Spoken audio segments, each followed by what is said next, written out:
I was wondering today, where does the phrase "let's blow this popsicle stand" come from?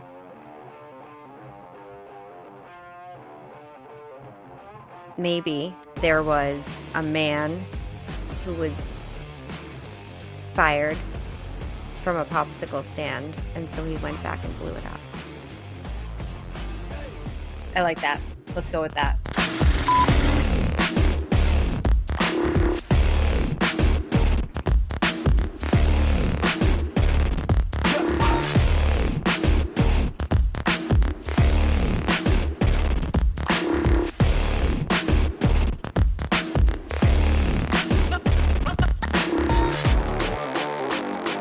It's the best reaction channel on the internet, hands down. Just everyone just Why are leave. you still here? Why I don't are you understand here? what you're doing. All right.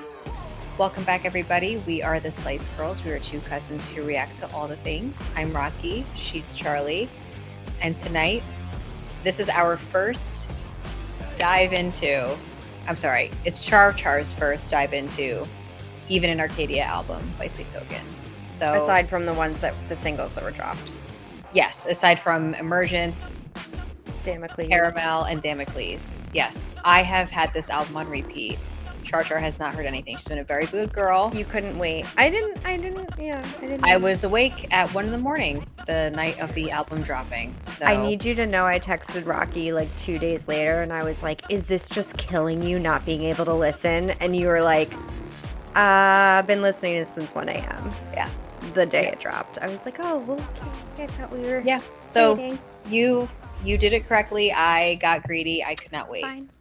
So Rocky wanted to start with Gethsemane because I personally feel like this song hits lyrically very deep, but we also, the flow switches and the different types of beats we have in it, they're top tier. this is stunning. I know. I have not seen the videos. Do they all have different ones? Like different graphics? They must. They might. Or maybe they don't. They must. They must. They must. And if they don't, I send it back. We need to slice because we need to shut the fuck up. So Lois, yes. Lois. All Very right, ready? excited to hear this. Absolutely. Oh, I love Provider too. Okay. And Dangerous. Okay. I just love them all. I don't think I have a favorite. I think I love them all. Okay.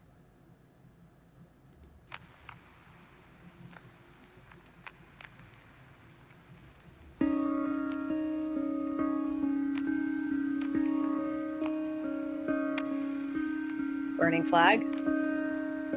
Check. I wanted you to know Okay. I've learned to live without it. And even though it's cold and now I no longer feel surrounded, and you never listen to me, and that's the thing I tell the others. You were my Harlequin bride. I was your undercover lover, but no, you never saw me naked. You wouldn't even touch me, except if you were wasted. But you were trying your best, and that's the thing I tell the others. I was your robot companion. You were my favorite color, and no.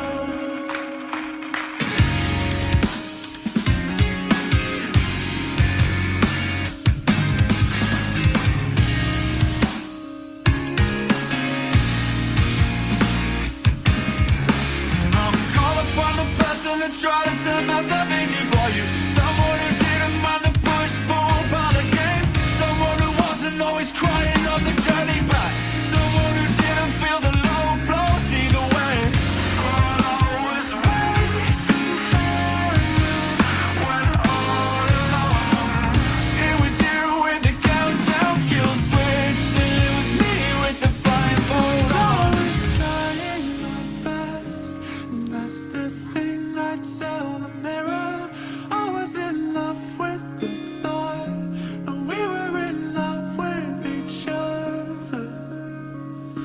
This is so sad. Dude. And the part you just paused on, Well, I had to stop at some point. I know. It was 2 minutes. yeah. But this is so emotional. Yeah. And again, it's like, is it metaphorical? Is it legitimately like face value? I mean, he's one of the lines that struck me was, I was your undercover lover. Mhm. And then like, you never touched me unless you were drunk. Like that Yeah. seems very face value. Yeah. But again, are we comparing this back to like his arguments with fame and the problematic nature of fandom and whatever, or is this actually his relationship with sleep, or is this an actual real relation like this, because it could go so many different ways. I took this at face value. A lot of people are, and obviously it's up to interpretation. We're all gonna like, kind of process it differently. I took this as very face value, and what this song embodies to me is when you're in an abusive relationship of any kind, there's just certain things about it where it's like he's saying that that's the thing I told the others. Like you're always kind of defending the person, somebody to the other people, saying it was you with the countdown kill switch and it was me with the blindfold on. Yes, because like you're just so in love with this person, you even realize that they're destroying you, or they're going to. And he said, "I was in love with the idea that we were in love with each other." Yeah. It's very interesting because it's very, and I hate to, make it black and white as far as like gender roles, but it feels very much like a song a female would normally be singing about. I don't know why, but for some reason, the first thing that came to my mind in the very first verse was Taylor Swift. Like, and the poetic lyrics that she sings about, and I don't know what it, and I know I'm probably going to get so much hate in the comments. Bring it on. It's fine. But it just felt very much like a scorned lover. And in my head, that's always a female. So it's so interesting to hear this perspective from a male. Yeah. Yeah. There's just so many things in these lyrics that really just allude to, he was at some point in his life wrapped up with someone toxic. And abusive, most likely. The lyrics in the chorus are very in your face. So you'll see in like 2 seconds. But wow. Yeah. Yep. Also, the flag is already completely submerged. Okay. And we're not even halfway. Okay. I have fear. I do too. I was trying my best, and that's the thing I tell the mirror. I was in love with the thought that we were in love with each other. What might be good for your heart might not be good for my head.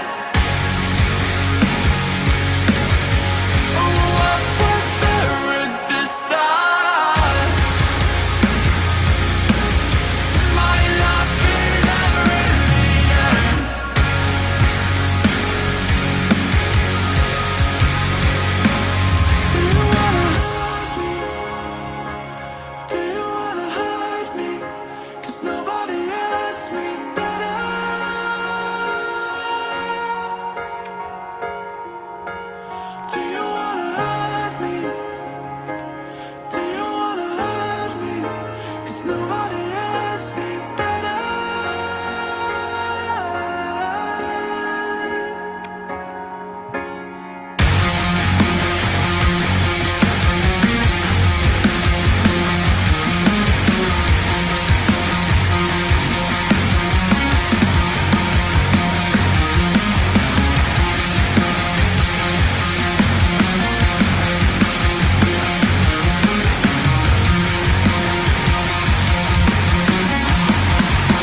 this part.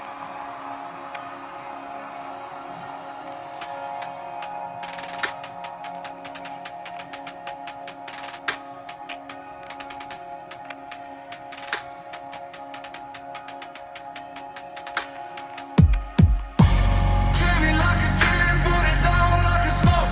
We used to be a team, now we let each other go. Cigarette, I still cling to my clothes. I don't wanna stick around, I just wanna let you know. Came in like a dream, put it down like a smoke. We used to be a team, now we let each other go. Cigarette, I still cling to my clothes. I don't wanna stick around, I just wanna let you know.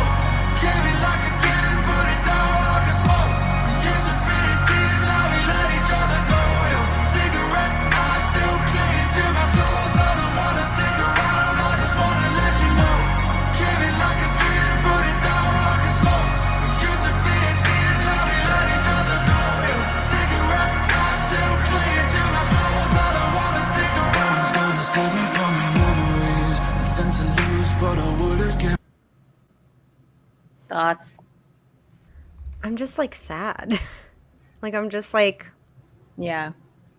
down. I don't Yeah. know how to describe it. I mean, it's beautiful, but it's just like Yeah. sad. I mean, that's what he does. The flow switches, the riffs, the hip hop beat, they like, the classic shit they do where it's so catchy, then the lyrics kind of like rip your heart out. I said, like, when I first listened to this song, my jaw was on the floor because he, like, when you go through a toxic situation or an abusive situation, like every fucking line he's hitting, I'm like, oh yeah, yep, that's like, it's just, you just know it. And I literally sent the lyrics to my best friend, and she doesn't even listen to Sleep Token. I was like, don't even listen to the song, just read these lyrics and like tell me what you think. And she's like, holy shit. Like because she also has been in a really fucked up situation too. He's so good at putting like really great words to thoughts that may not be able to make sense in your head. You're like, this is how I was feeling. Yes. Like, Yeah. that's exactly it. That's exactly what it is. And it's, you Yeah. can carry these emotions and these thoughts around with you for years. And It's like therapy. Yeah. It's and I think that's, again, I'm gonna get hate, but that's why I went back to Taylor Swift, because she does the same thing where it's like a does, feeling yeah. you've been feeling that all of a sudden you hear it and you're like, oh, like that's I couldn't find the words and now I know Yep. what I meant. And I love this. I don't know if it's a bridge or a chorus that's just repeating. Yeah. I love this I know. with that beat behind it. It's beautiful. It is. It's I just don't have a lot of words because it's like he's saying it all, Yeah. Like it's That's what a lot of people say too. They're like, I don't even know how to, because I watched a few reaction on this. Oh, did And, you? yeah, and they're like, the lyrics speak for themselves.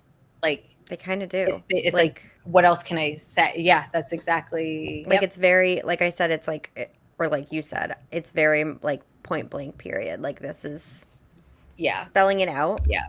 So there's no like interpretation. Like, I mean, there can be, but if you want to take it at face value, which it feels very much, this would be a very drawn out metaphor if it wasn't real. You know what I mean? Like if this was like trying to be metaphorical for something else, like it's too close to home for that, I think. I tried like holding space for that when I first listened to it, because I was like, let's not get ahead of myself. Right. Like let's not make it all about me Jump and to my conclusions. emotions. Yeah. And like by the time we got like fucking halfway through, I'm like, oh yeah, no, this guy's been through some shit. Like this is, you can't really deny what these lyrics are about. Yeah. Again, I hate it, but like the gender roles, you don't expect to hear this from a male singer or person in general. Like how many times have you heard a guy saying, you never would touch me unless you were drunk? Never. And I'm sure guys go through that, but again, they don't talk about that, but it's like I just love how he's shining light on a concept that society just kind of like brushes away. Like that doesn't. Yeah. No. It's like the woman goes through that. I just watched that podcast I was telling you about, the other one that Joe has. Okay. Yeah. And he had on someone who was in an abusive relationship talking about like why they stayed and whatever. And they read a statistic and it was like 1 in 4 women are in an abusive relationship and 1 in 7 or 8 men. So it's far more than one might assume. Yeah. Like, Yeah. 1 in 4 is fucking crazy. Yeah. But, like, you would think for men it's, like, way, way bigger ratio. It's really not. Like, it's, you know, Yeah. that's wild. It's way more common and yet not at all talked about ever. Yeah. Yeah. So this is really interesting and brave to It bring is. I know. And like, I mean, just, I feel like every song so far I've heard on this album, he's just spilling his guts and being vulnerable in like a way that he has before, but not quite to this extent. it's very raw of giving us a glimpse of trauma he's gone through. I love how he talks about what he tells others and what he tells himself, because it's that's all part of, again, like the manipulation that happens where Right. you're protecting the person and you're also projecting them to other people that everything's fine, or giving excuses, and then to yourself you're even doing that. So it's Right. like to touch on all, Because if you were to face yeah. reality, then you would have to start asking questions like, you know, so you just sugarcoat it to your own self. Okay.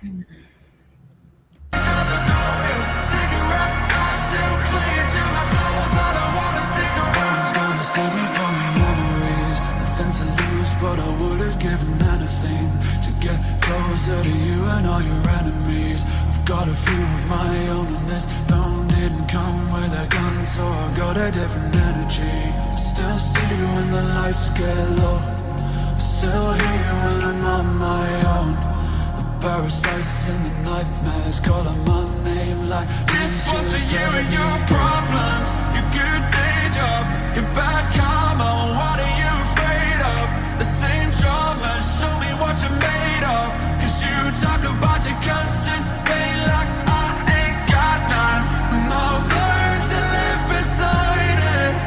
And even though it's over now, I will always be reminded.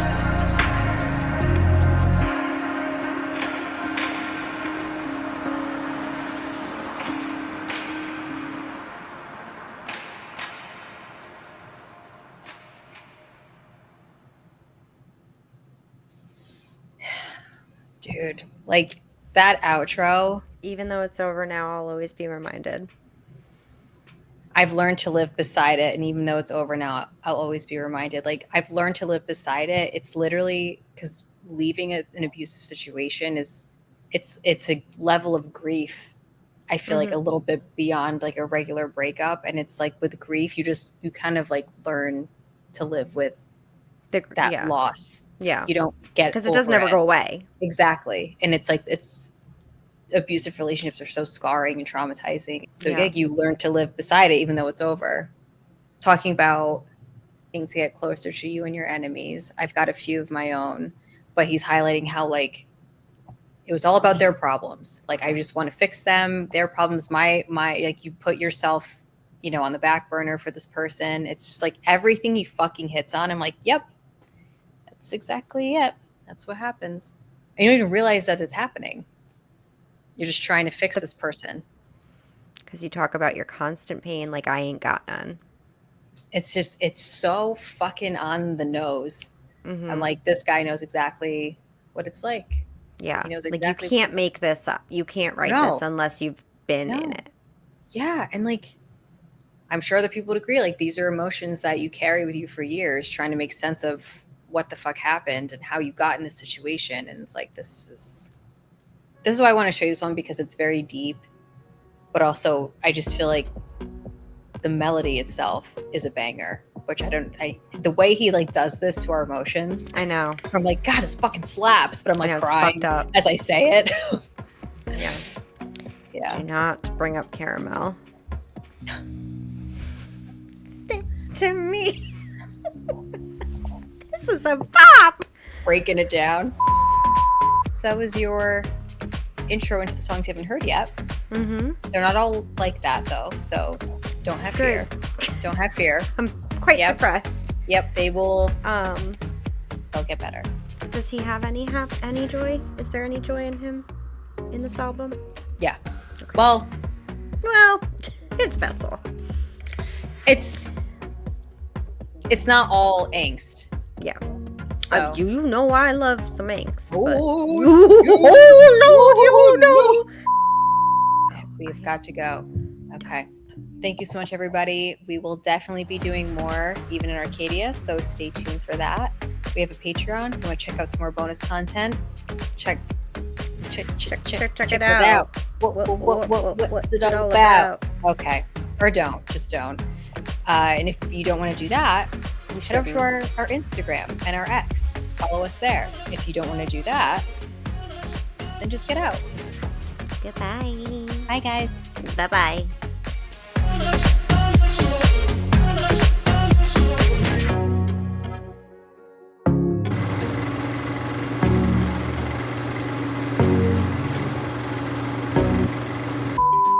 An interesting origin. It is believed. Oh yeah, Gethsemane. It's like Yosemite. Okay, Gethsemane. Gethsemane, and it means something about a garden. Okay. Okay. Gethsemane. All right. Oh, they hate us because they ain't us. Okay. 6.5 minutes, you say? I wanted to start with Gethsemane. Is that right? Gethsemane.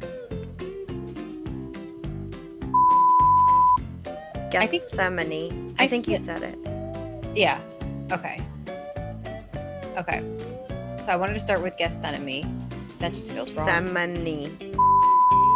Gethsemane. There it is. I feel like I'm saying it. Okay. So we were going to start with Gethsemane. Fuck you. I can't do You're this. saying Senami, and it's Semani. You're inverting the M and the N. But it sounds good. It's just... You're like, I'm saying it. And I'm like, Gethsemane. And you're like, Gethsemane. And I'm an enemy. And an enemy.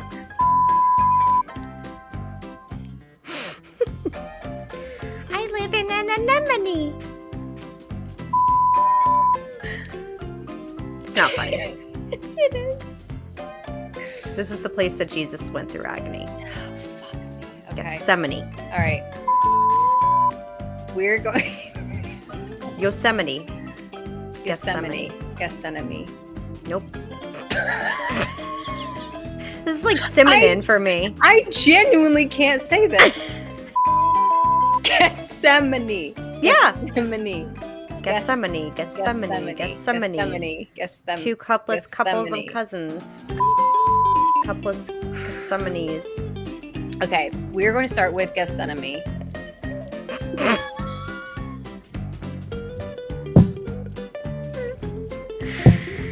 This Sure, is literally I'm not kidding. cinnamon for You me. have to do this. You have to do this. This is one of my... I can't believe I can't say the song. Well, it's really rough when it's your favorite song and you can't pronounce it. I can't believe this. Like, damn it, Vessel. Could you not have come up with a slightly easier to pronounce word? God. Okay. I keep reading it as Gucci Mane, and I know that's not it.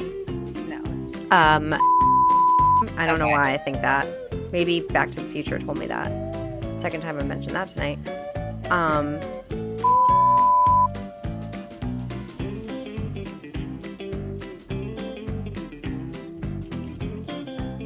But it's about leaving. Let's blow this popsicle stand. Let's Blow This Popsicle Stand has an interesting origin. It is believed to have originated in 1940s, attributed to a Jamaican named Antoine Cleo, and was initially related to the themes of warfare. The phrase later became a private joke among teenagers, signifying a quick exit from a situation before something undesirable occurred. By the 60s, it was introduced into modern English, evolving from older expressions that used terms like the bunch or the joint instead of popsicle stand. Overall, it serves as a quirky way to express the desire to leave a place. None of that really makes sense. No, that doesn't. Yeah, I'm glad we have an answer. That's what I'm happy about. Like, it was initially There's some closure. related to themes of warfare, but like, where Right. does the popsicle stand come in? Right. Didn't even know there were popsicle stands in Jamaica in Yeah. 1940 warfare. Look at how cultured we are, though. Come on. Look, this is now knowledge we have, and we have the power. Okay. So the next time I'm at a bar trivia night and they're like, where does the origin? I'll be like, You're like, 1940s Jamaica, bitch.